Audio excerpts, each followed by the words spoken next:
Bom dia, irmãos. Graça e a paz do nosso Senhor Jesus esteja com todos. Que o Senhor fale aos nossos corações nessa manhã. Vamos começar então lendo uma passagem que é o texto de 1 Coríntios, capítulo 1, versículos de 4 a 9. Paulo diz: Sempre dou graças ao meu Deus por vocês, por causa da graça de Deus que foi dada a vocês em Cristo Jesus. Porque em tudo vocês foram enriquecidos nele, em toda a palavra, em todo o conhecimento, assim como o testemunho de Cristo tem sido confirmado em vocês, de maneira que não lhes falta nenhum dom, enquanto aguardam a revelação de nosso Senhor Jesus Cristo. Ele também os confirmará até o fim, para que vocês sejam irrepreensíveis no dia de nosso Senhor Jesus Cristo. Fiel é Deus, pelo qual vocês foram chamados à comunhão de seu Filho, Jesus Cristo, nosso Senhor. Tem uma outra passagem também que eu queria ler, e aí eu queria antes só fazer uma breve explicação. O versículo que eu desejo falar é esse versículo 7, que diz, tá grifado aqui em cima, aqui, de maneira que não lhes falta nenhum dom, enquanto aguardam a revelação de nosso Senhor Jesus. E o versículo seguinte que eu queria ler com os irmãos é o capítulo 12 de 1 Coríntios. No capítulo 12, Paulo vai falar sobre os dons espirituais. E aí, lá no final, no versículo 31, Paulo diz o seguinte: Procurem com zelo os melhores dons, e eu passo a mostrar-lhes um caminho ainda mais excelente. No capítulo 12 de 1 Coríntios, Paulo vai falar sobre os dons espirituais e sobre a diversidade na atuação do Espírito Santo em cada membro do corpo de Cristo. E aí no final ele diz: procurem com zelo os melhores dons. E aí, pelo menos para mim, existe um desafio ao interpretar e ao conectar esses dois versículos. Porque eu não sei se os irmãos já. Eu não sei se os irmãos já. Eita. Eu não sei se os irmãos já perceberam assim, mas a igreja em Corinto era uma. Aqueles irmãos, eles tinham muitos desafios. Eles tinham muitos defeitos que Paulo aponta aqui nessa carta. E nós já estamos estudando essa carta há pelo menos 8 meses. E os irmãos já devem saber alguns aí de cor. Mas a igreja em Corinto, ela era o quê? Ela era uma igreja com pessoas facciosas. Naquela cidade eles eram facciosos, eles eram imaturos, eram carnais, eles eram imorais e eles eram permissivos com a imoralidade. Quando Paulo diz que eles eram facciosos, ele estava se referindo ao fato de que naquela comunidade eles estavam se dividindo. Muito obrigado, irmão. Eles estavam se dividindo entre os apóstolos, entre os pregadores, criando grupos como se eles fossem rivais. Então, eu sou de Apolo, eu sou de Paulo, eu sou de Cefas, eu sou de Cristo. E E Paulo, ele condena essa divisão. E ele diz, porque eu plantei, Apolo regou, mas quem dá o crescimento é o nosso Senhor Jesus Cristo. Então, essa facção, essa divisão que existia entre os coríntios, que era quase que muito parecido com uma divisão política que nós vemos muito hoje, era algo reprovável. Paulo condena a imaturidade daqueles irmãos. Lá no capítulo 3, Paulo começa dizendo: eu queria vos tratar com um alimento sólido, mas eu não pude. Eu tive que vos tratar como crianças, dando leite, porque vocês não têm condições de digerir o alimento mais sólido, um alimento mais denso, um alimento que vai ser mais forte para vocês. Eu tenho que tratar vocês com alimento de criança, porque vocês são imaturos. E lá no capítulo 5, Paulo vai dizer de uma situação que nem mesmo entre os ímpios aquilo acontecia. Nem mesmo no meio dos ímpios existia o caso de um jovem se deitar com a mulher de seu pai. E no meio da igreja em Corinto aquilo estava acontecendo. Então, além de haver imoralidade no meio deles, eles eram permissivos com essa imoralidade. E eles foram omissos e não fizeram nada. E Paulo ele tem que mostrar para eles que eles precisavam disciplinar aquela pessoa. Eles teriam que discipliná-lo e reprová-lo para que ele pudesse cair em si e o seu corpo fosse poupado. E aí a gente lê esse trecho inicial, onde Paulo faz uma oração de ação de graças ao Senhor pela vida dos irmãos em Corinto.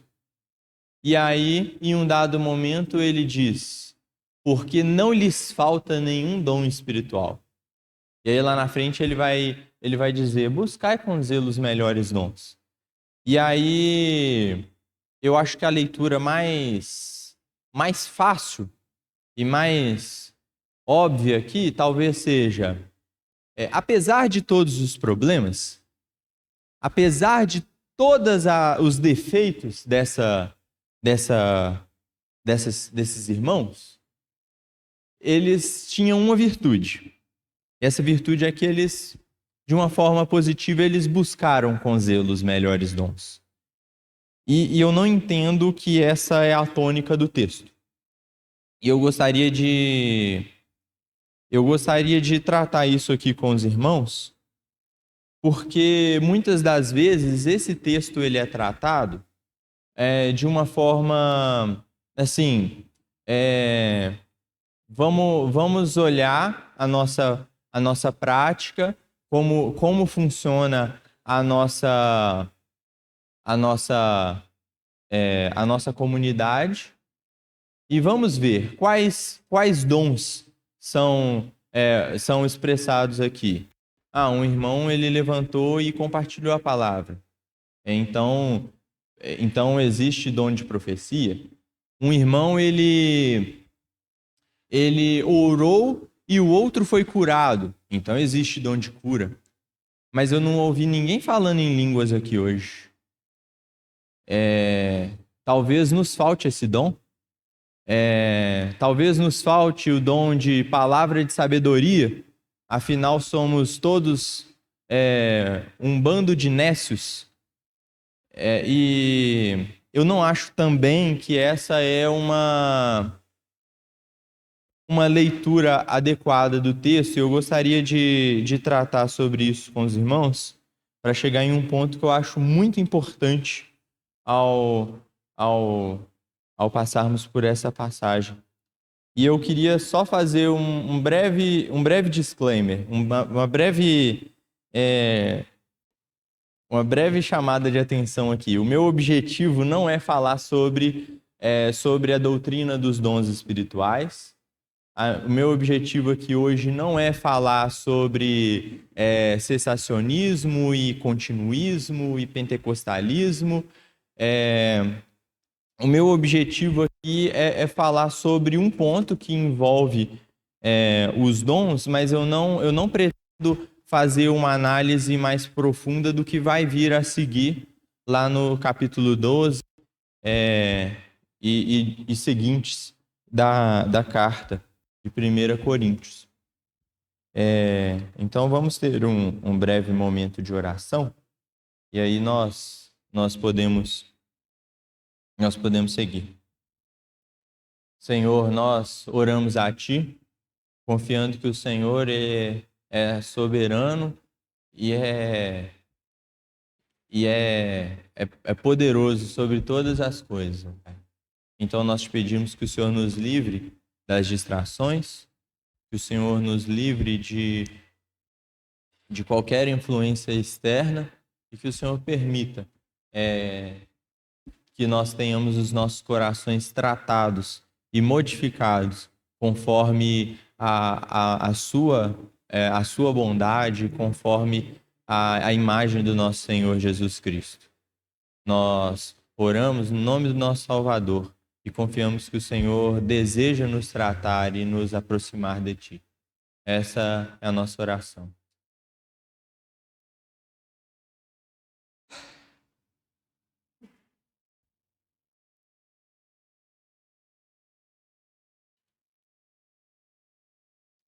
Então nós já falamos sobre essas características dos irmãos em Corinto, né?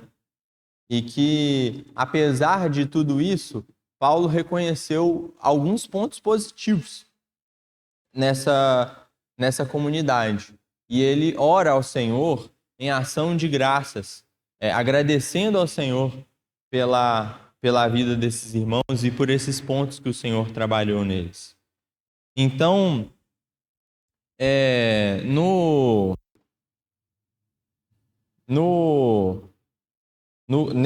nesse texto, Paulo vai tratar sobre esses pontos positivos, sobre a graça do Senhor na vida daqueles irmãos. E aí eu gostaria de ressaltar um ponto que ele é muito importante para a gente entender o que vem a seguir. O fundamento da igreja não está em nós, não está na nossa conduta moral, mas está na graça e na fidelidade do nosso Senhor, que é quem mantém a igreja, que é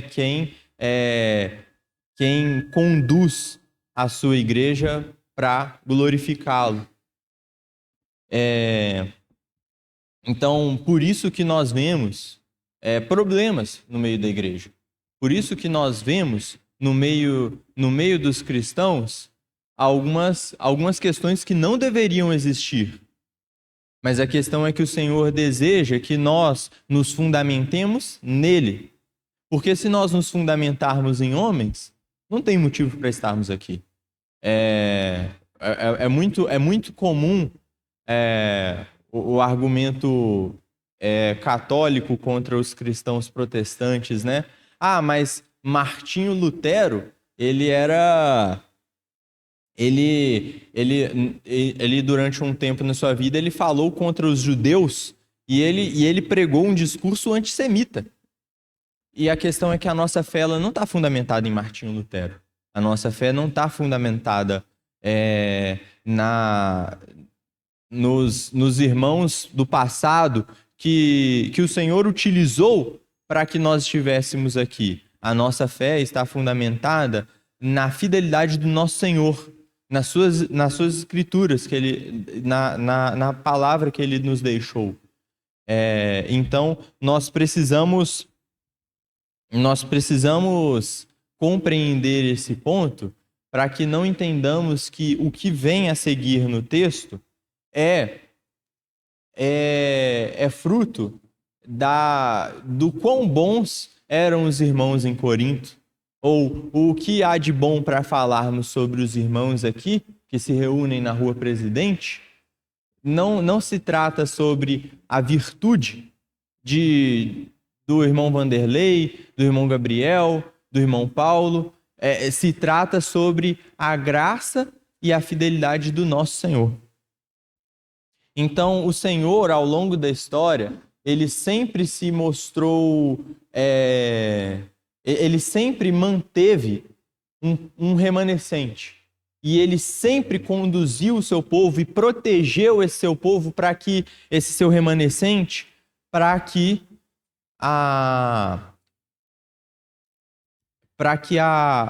Desculpa, irmãos, minha boca secou.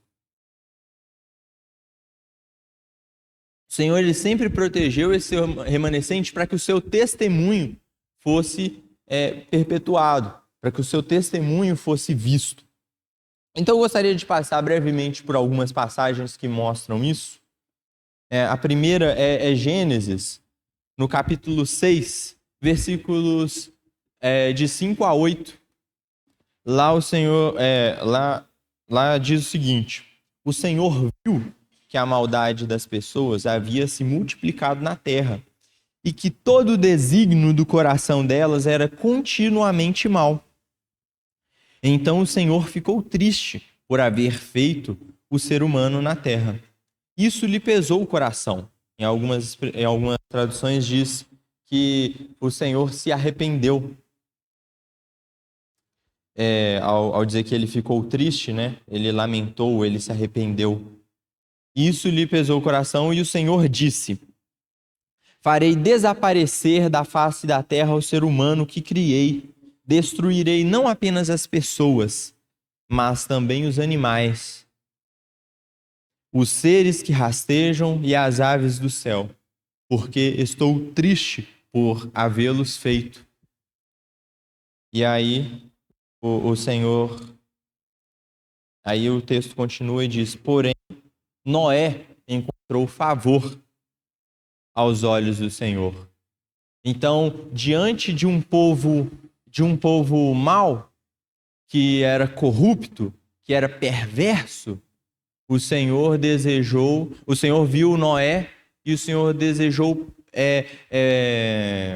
proteger o seu testemunho em Noé, ordenando que ele fizesse a arca e aí nessa arca levasse um casal de cada animal, fosse Noé e sua família, e que eles fossem salvos do dilúvio. O próximo texto é Êxodo, capítulo 1. Aí eu vou ler do versículo 22 do capítulo 1 até o versículo 4 do capítulo 2. Diz assim: então Faraó deu ordem a todo o seu povo, dizendo: joguem no rio Nilo todos os meninos hebreus que nascerem. Quanto às meninas, deixem viver. Um homem da casa de Levi com uma mulher da mesma tribo. Um homem da casa de Levi casou com uma mulher da mesma tribo. A mulher ficou grávida e deu à luz a um filho. Vendo que o menino era bonito, escondeu-o durante 3 meses. Não podendo, porém, escondê-lo por mais tempo, pegou um cesto de junco, tapou os buracos com betume e piche e pondo nele o menino, largou o cesto no meio dos juncos, junto à beira do rio, e a irmã do menino ficou de longe para ver o que ia acontecer com ele. Esse menino é Moisés.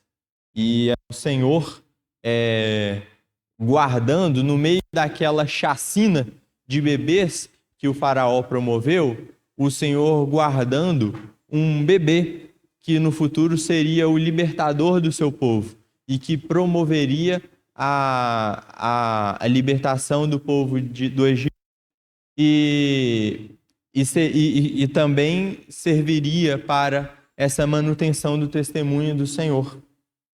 Tá dando muita microfonia aqui, irmãos.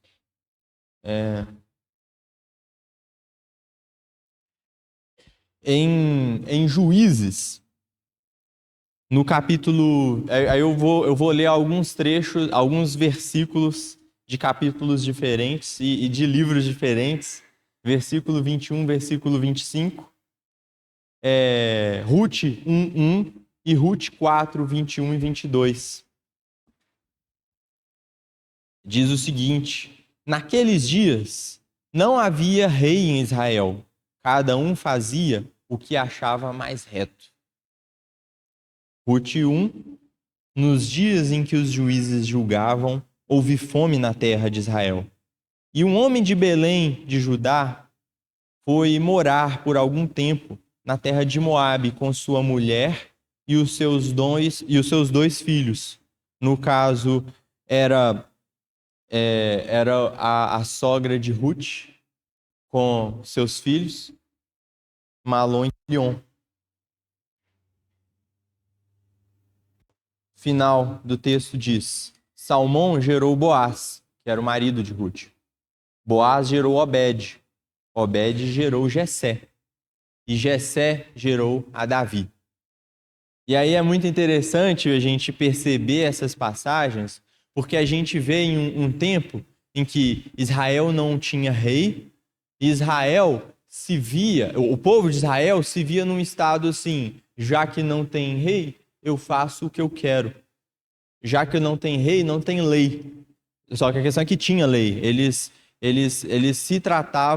tratavam como se eles estivessem em um estado de liberalidade, e eles pudessem fazer o que bem lhes aprovia, o que eles achassem ser mais reto.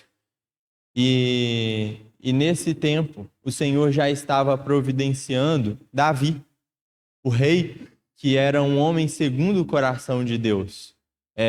O rei do qual veio toda a sua descendência, chegou ao Senhor Jesus. Então nós vemos, em mínimos detalhes, o Senhor providenciando e o Senhor perpetuando o seu testemunho. E aí eu queria ler mais algumas passagens.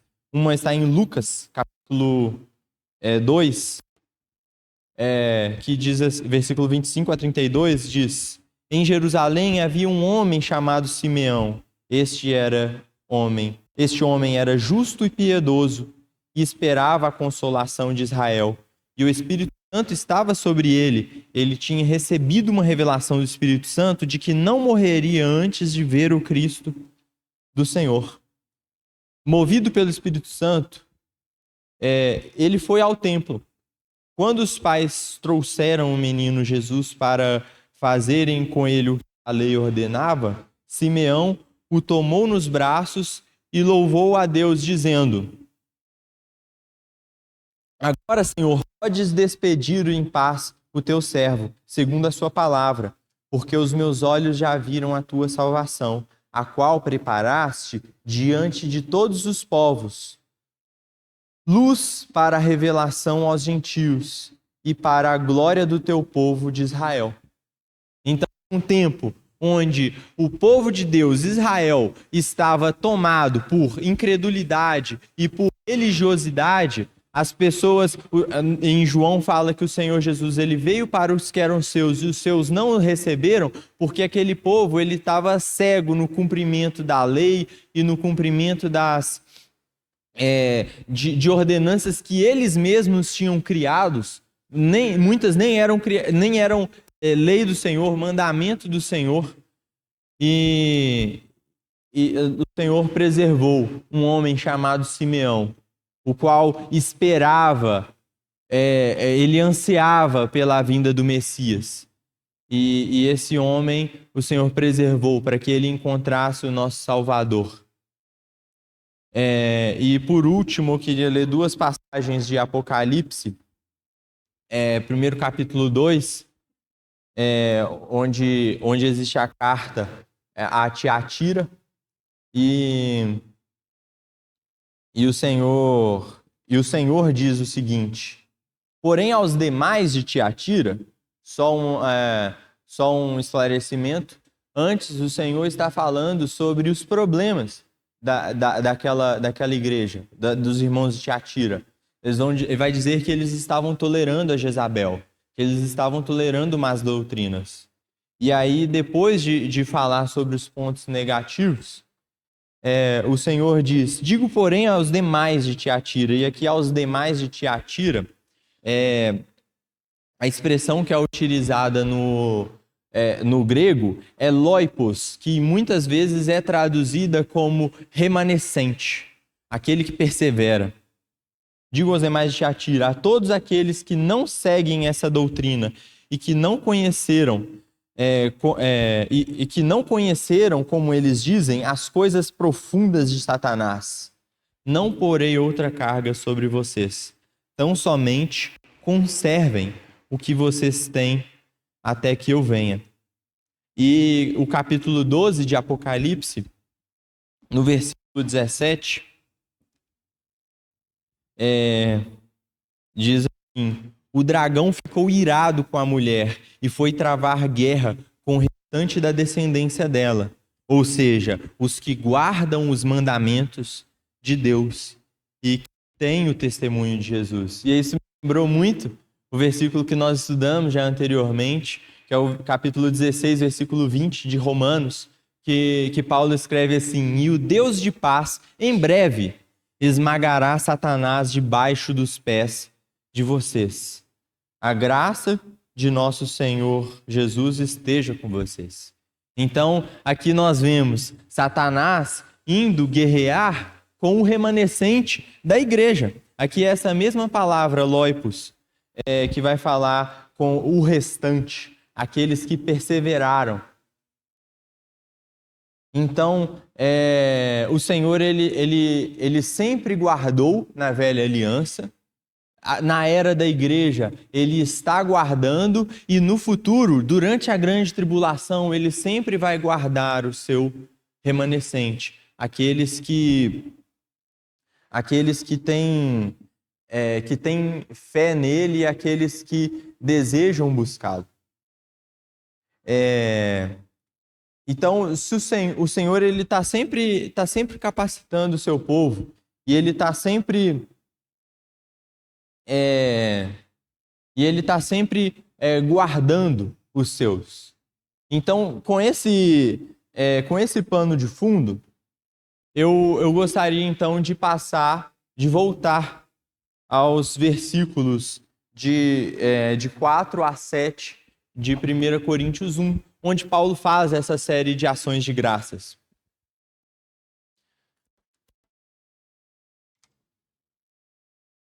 Lá Paulo elenca alguns pontos muito interessantes.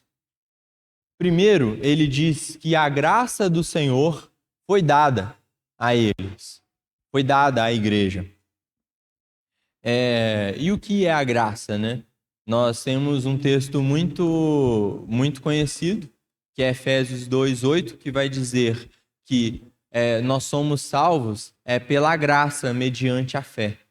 A graça é justamente esse favor imerecido. É aquilo que nós não merecemos, mas o Senhor nos deu. A saber, o sangue do nosso Senhor Jesus. A saber, a sua benevolência, essa sua entrega total por nós, que fez com que nós pudéssemos ser salvos. E o texto vai falar, não pelas obras. E aí as obras, elas são importantes, mas e aí porque quando a gente fala de dons, a gente de certa forma está falando de obras, porque nós estamos falando de serviço. Mas é importante compreender que as obras são uma consequência, porque no versículo 10 de Efésios, Paulo também vai dizer que Deus preparou essas obras para que nós andássemos nela. Então, essas obras são uma consequência daquilo que nos foi dado. No versículo 5, Paulo vai dizer que eles foram enriquecidos em palavra e em conhecimento. Então, o Senhor também nos deixou a revelação das suas escrituras Senhor nos deixou a palavra, a Bíblia, o Senhor nos deixou irmãos que ele preservou e ele conduziu para que nos ensinassem também, mas principalmente a revelação da sua obra e da sua redenção. E aí no versículo 6, Paulo diz que o testemunho de Cristo foi confirmado neles. E como o testemunho do nosso Senhor Jesus ele é confirmado em nós? Como o testemunho do nosso Senhor Jesus ele pode ser visto em nós? Através das nossas obras, através das nossas atitudes, através do nosso serviço a Deus e o nosso serviço à igreja, nós damos testemunho da obra do Senhor. Só que isso tudo é uma consequência do que nós já vimos lá atrás. E aí, então, Paulo diz, de maneira que não lhes falta nenhum dom. Então, esse dom, esse presente que o Senhor nos deu, é um instrumento que o Senhor nos dá para nos capacitar a testemunhar mais dele. Então, eu gostaria de tratar sobre os dons espirituais, sobre o que são os dons espirituais, qual é a natureza desses dons. Primeiro ponto, eu já falei que os dons espirituais são uma ferramenta do Senhor para a edificação da igreja. São presentes que o Senhor nos dá para que nós possamos servi-lo de forma adequada. Porque nenhum de nós aqui tem poder algum e tem competência alguma. Nenhum de nós aqui tem nada a oferecer ao nosso Senhor. Todos nós viemos da mesma situação deplorável. Tem um irmão que ele diz uma frase para dizer sobre a pregação do Evangelho. Ele diz que a pregação do Evangelho é um mendigo anunciando para o outro onde encontrar pão. Porque nenhum de nós aqui que está fazendo qualquer serviço, o irmão que espalhou as cadeiras, os irmãos que estão lá atrás tocando os instrumentos para conduzir no momento do louvor, eu que estou aqui compartilhando a palavra com os irmãos, nenhum de nós aqui tem nada que pode não tem nada que pode ser aproveitado para o Senhor. A palavra diz que nós estávamos mortos nos nossos delitos e pecados. Em Colossenses vai dizer que nós estávamos no reino das trevas. Nós estávamos no lamaçal do pecado. E o Senhor, ele nos retirou para o reino do Filho do seu amor. E aí nós encontramos a redenção, nós encontramos o perdão pelos pecados, e aí o Senhor, ele nos presenteia para que nós, que não éramos dignos de sermos seus servos, pudéssemos servi-lo e testificar da obra do nosso Senhor. E aí, assim, o que são esses dons? De forma prática, como que o Senhor ele capacita os irmãos? Assim, nós vemos alguns exemplos muito interessantes nas próprias Escrituras. Quando os apóstolos estavam na porta do templo e vem um homem coxo pedindo ajuda, o que eles dizem? Eu não tenho ouro nem prata, mas o que eu tenho te dou. Levanta e anda. E esse poder para fazer com que esse homem coxo levantasse, para fazer com que esse homem coxo ele não tivesse mais aquela deficiência que o incapacitava. ele veio de onde? Foi uma capacitação que veio do próprio Senhor. É um poder que vem do próprio Deus para que a sua obra seja vista, para que nós pudéssemos servi-lo. Então, quando o Senhor ele coloca em nós um encargo de exortar, de trazer alguma consolação a algum irmão, de trazer alguma exortação à sabedoria que nós temos naquele momento para poder aconselhar, exortar aquele irmão, não vem de nós. É uma capacitação que deve vir do nosso Senhor. Nós não podemos fazer isso com a força do nosso próprio braço, porque nós somos fracos.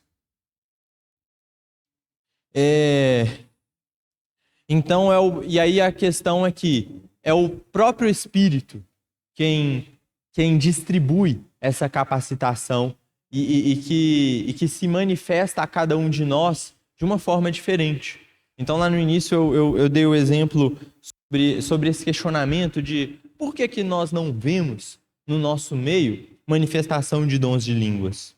Por que nós não vemos no nosso meio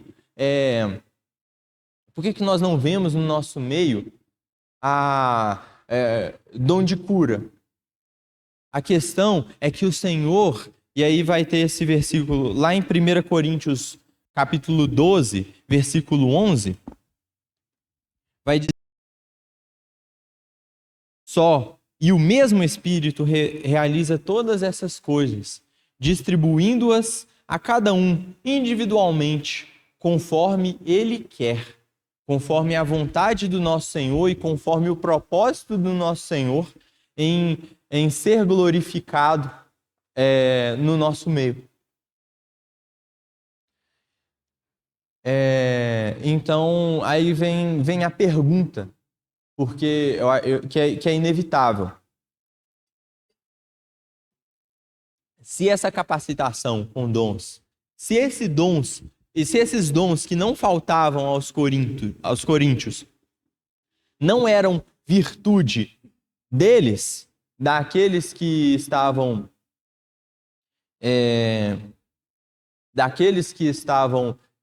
lá naquela comunidade, não era uma virtude deles de uma forma excepcional buscar com zelo os melhores dons? O que é buscar com zelo os melhores dons? E aí eu queria deixar uma opinião minha sobre esse versículo 31 do capítulo 12 de 1 Coríntios, da primeira epístola aos Coríntios. Então, pode ser que algum irmão discorde e tá tudo bem.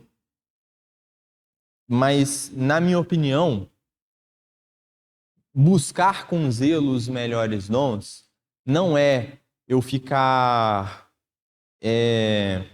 eu olhar para essa lista de dons, que está lá no capítulo 12, que é olhar para ela como se fosse um menu, um cardápio espiritual, e dizer, Senhor, eu queria muito ter o dom de cura.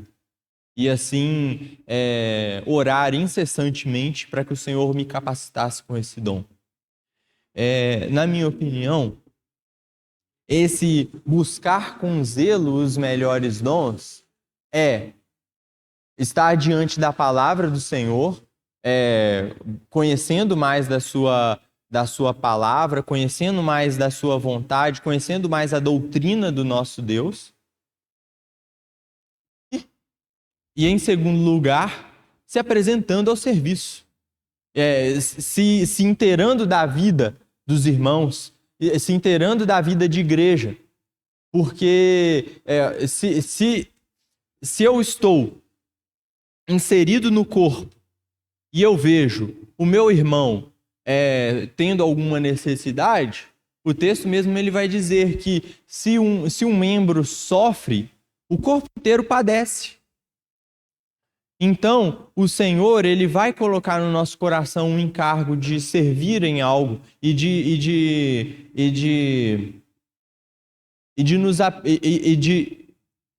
resolver alguma situação, de sanar a necessidade de algum irmão, de ensinar algo para os irmãos. e é o Senhor quem vai nos dar a capacitação, porque isso não é algo que vem de nós. Isso é algo que é uma virtude única e exclusiva do nosso Senhor. Essa capacitação, essa sabedoria, esse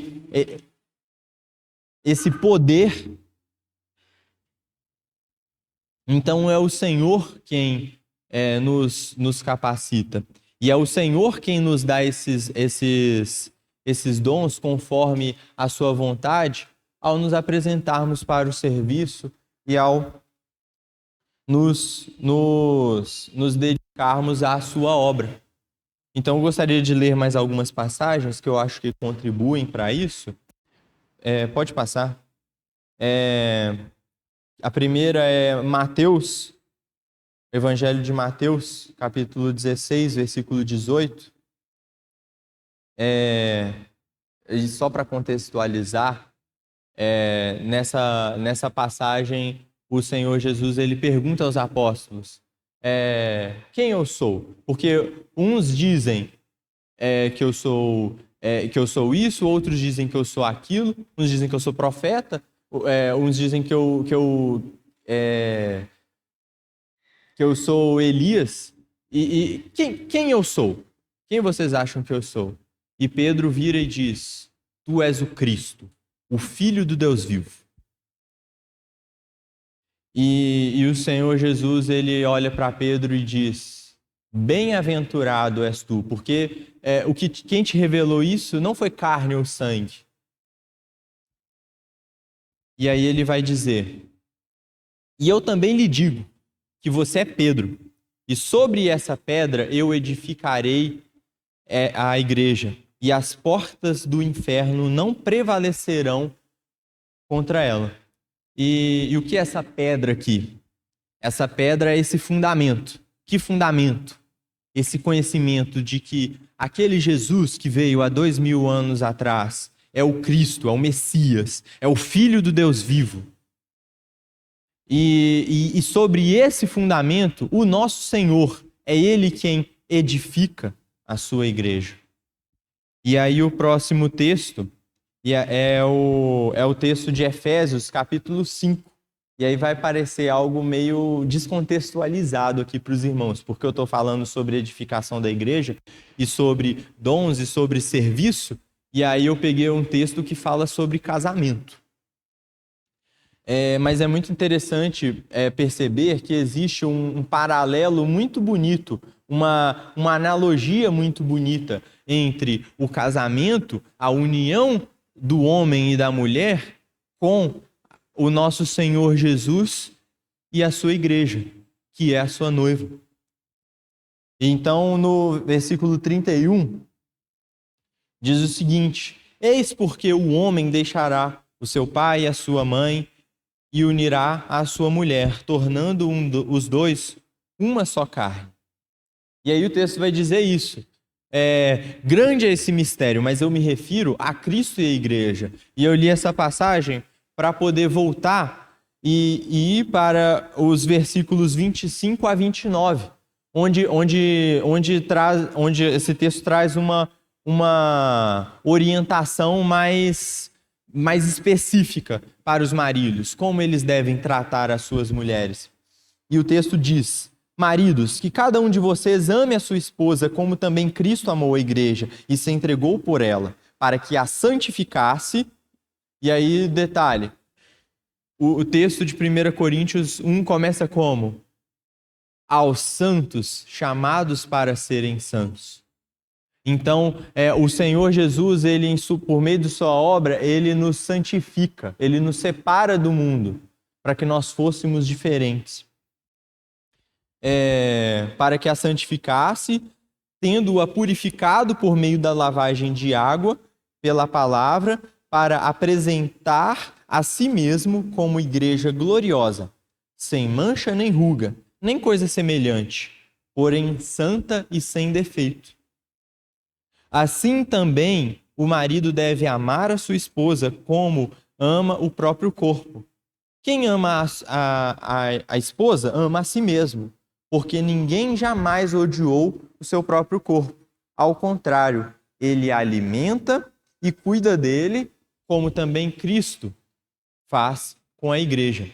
E aí eu gostaria de ler de novo aqui esse trecho que está grifado, que diz: ao contrário, o alimenta e cuida dele, como também Cristo faz com a igreja.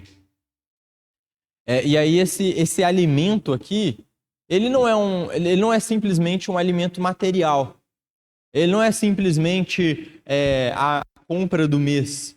Ele não é simplesmente aquilo que nós podemos palpar, aquilo que nós podemos perceber.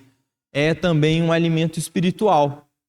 Tanto que quando a palavra vai falar sobre as mulheres na igreja, sobre como a mulher ela deve se portar na igreja, vai dizer para a mulher que se ela tiver alguma dúvida, primeiro ela pergunte ao seu marido, porque ele tem essa responsabilidade de orientá-la e conduzi-la também biblicamente.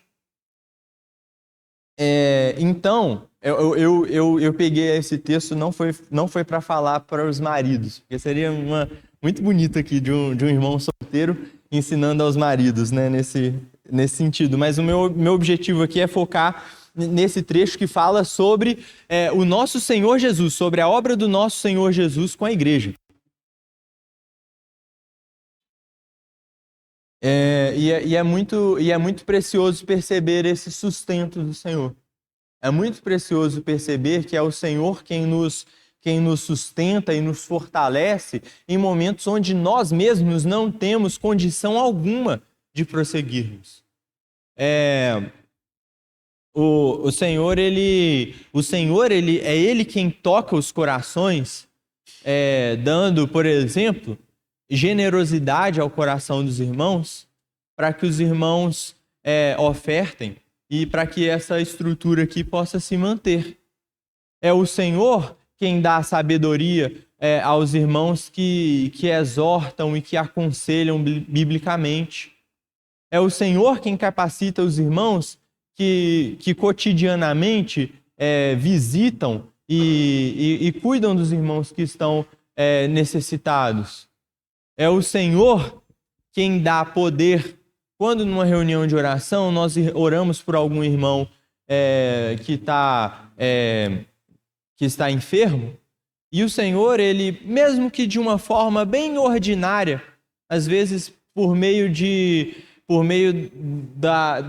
uma forma medicamentosa ou por meio até mesmo de um tratamento médico, o Senhor dá a cura para esse irmão.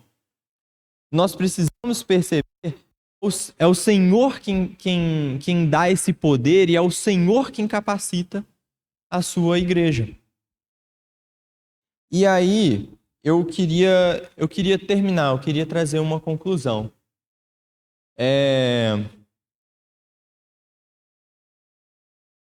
Não, pode voltar, porque senão dá spoiler. Obrigado.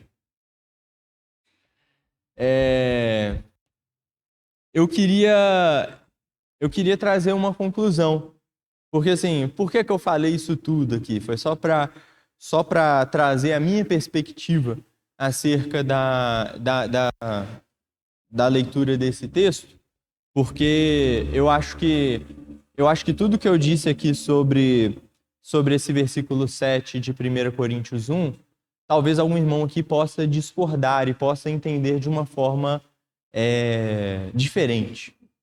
E aí eu queria terminar essa mensagem trazendo um encorajamento para os irmãos.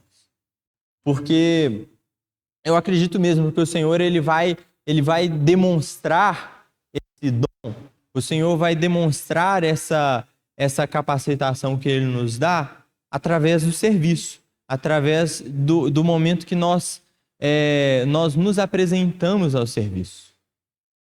Então, o primeiro ponto é que nós precisamos nos envolver com a obra do Senhor. E nós precisamos servir aos irmãos, nós precisamos nos inteirar das necessidades dos irmãos e buscar buscar sofrer com os que sofrem e alegrar com os que se alegram. E se um membro sofre, o corpo inteiro padece, eu preciso cuidar do meu irmão para que ele não sofra. Eu preciso, ao perceber alguma necessidade no meio do corpo de Cristo, buscar do Senhor para que eu possa ser um instrumento dele para a edificação da sua igreja e ser um instrumento dele para a glória do seu nome.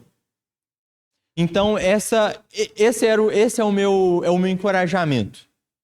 Nós precisamos nos envolver com a obra do nosso Senhor.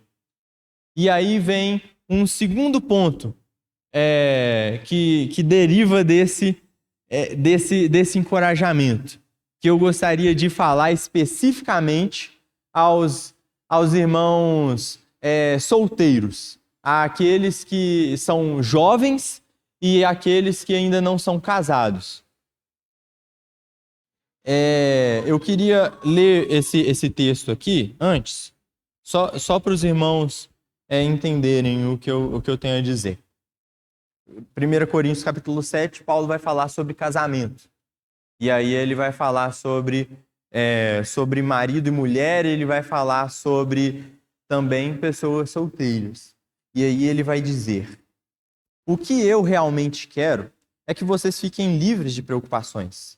Quem não é casado, cuida das coisas do Senhor e de como agradar ao Senhor. Mas o que se casou, cuida das coisas do mundo e de como agradar a esposa, e assim está dividido. Assim, também a mulher, tanto a viúva como a virgem, cuida das coisas do Senhor, para ser santa, assim no corpo como no espírito. Mas a mulher casada preocupa com as coisas do mundo e de como agradar ao marido. Bom, eu queria deixar esse aconselhamento, esse conselho, esse encorajamento também para os irmãos aqui que são solteiros.